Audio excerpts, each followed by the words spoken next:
friends, welcome to our channel PARAVASA KAIGAL. நம்ம channel நீங்க இன்னும் சப்ஸ்கிரைப் பண்ணலனா இப்பவே பண்ணிடுங்க. நாம இன்னைக்கு சுவையான மஷ்ரூம் பெப்பர் ஃப்ரை தான் எப்படி செய்யறதுன்னு பார்க்க போறோம். இது சாதத்துக்கு சப்பாத்திக்குன்னு எல்லாத்துக்குமே ஒரு அட்டகாசமான சைட் டிஷ்ஷா இருக்க போகுது.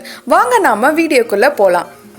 மஷ்ரூம் பெப்பர் ஃப்ரையை செய்ய தேவையான பொருட்கள் இந்த மாதிரி ஒரு பெரிய வெங்காயத்தை நான் பொடி பொடியாக கட் பண்ணி வச்சுருக்கேன். நெக்ஸ்ட் 8 சின்ன வெங்காயத்தை உரித்து கட் பண்ணி எடுத்துக்கோங்க. நான் இன்னைக்கு 250 கிராம் காளானை வாஷ் பண்ணி இந்த மாதிரி 2ஆக கட் பண்ணி எடுத்து வச்சுருக்கேன். 2 தக்காளியை இது போல் கட் பண்ணிக்கோங்க. நெக்ஸ்ட் கருவேப்பிலை, நெக்ஸ்ட் 1 டேபிள் ஸ்பூன் கடுகு, சோம்பு, சீரகம், அப்புறம் 1 காஞ்ச மிளகா எடுத்து வச்சுக்கலாம். நெக்ஸ்ட் தேவையான அளவு உப்பு, பெப்பர். வாங்க இப்போ நாம மஷ்ரூம் பெப்பர் ஃப்ரையை செய்ய போகலாம். ஒரு பேனில் நான் இன்னைக்கு 2 டேபிள் ஸ்பூன் எண்ணெய் எடுத்து ஊற்றிக்கிறேன். எண்ணெய் நல்லா காஞ்சதும் கடுகு போட்டுக்கலாம். கடுகு நல்லா பொரிஞ்ச அப்புறம் நாம் எடுத்து வச்சிருக்க சீரகம், சோம்பு, காஞ்ச மிளகா இதெல்லாம் நல்லா பொரிஞ்ச அப்புறம் நாம் எடுத்து வச்சிருக்க பெரிய வெங்காயம், சின்ன வெங்காயம் எல்லாத்தையும் ஆட் பண்ணிட்டு நல்லா வதக்கிக்கலாம்.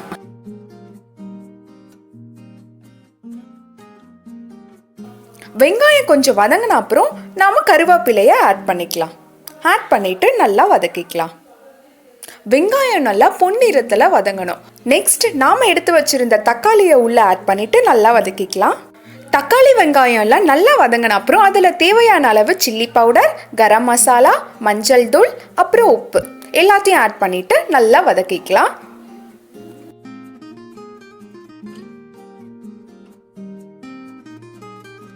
எல்லாம் நல்லா வதங்கின அப்புறம் நாம எடுத்து வச்சிருக்கிற காளானை உள்ள ஆட் பண்ணி நல்லா ஸ்ப்ரெட் ஆகுற அளவு நாம வதக்கிக்கணும். இப்போ நான் காளான் வேகிறதுக்காக 2 மினிட்ஸ் மூடி வச்சிருந்து இப்போ எடுத்து பார்க்குறேன். காளான்ல இருந்து ஆல்ரெடி தண்ணி வந்திருக்கு. ஸோ நம்ம இதை பார்த்துட்டு நம்மளுக்கு தேவையான அளவு தண்ணி ஊற்றிக்கலாம். கொஞ்சம் கம்மியாகவே நான் எடுத்துக்கிறேன். இன்னைக்கு நான் 1 கப் தண்ணி தான் ஊற்றிருக்கேன். நல்லா கொஞ்சம் கிரேவியாக நல்ல ஒரு கன்சிஸ்டன்சியில் வரதுக்காக. ஸோ க்ளோஸ் பண்ணிவிட்டு தண்ணி நல்லா ட்ரை ஆன அப்புறம் தேவையான அளவு பெப்பர் ஆட் பண்ணிக்கோங்க. நான் இன்றைக்கி கொஞ்சம் அதிகமாகவே ஆட் பண்ணிக்கிறேன். அப்போ தான் இன்னும் நல்லா டேஸ்டியாக இருக்கும். ஸோ இந்த கன்சிஸ்டன்சியில் வரட்டும். நெக்ஸ்ட் ஸ்டவ்வை ஆஃப் பண்ணிக்கலாம். அவ்வளோதான் ஃப்ரெண்ட்ஸ், நம்மளோட டேஸ்டியான மஷ்ரூம் பெப்பர் ஃப்ரை ரெடி ஆயிடுச்சு. நீங்களும் இதை வீட்டில் மறக்காமல் ட்ரை பண்ணி பார்த்துட்டு இதோட டேஸ்ட் எப்படி இருந்ததுன்னு மறக்காமல் கமெண்ட் பாக்ஸில் கமெண்ட் பண்ணுங்கள். இன்னும் இது போல் நிறைய டேஸ்டியான இன்ட்ரெஸ்டிங்கான ரெசிபிக்கு மறக்காமல் எங்கள் சேனலை சப்ஸ்கிரைப் பண்ணுங்கள்.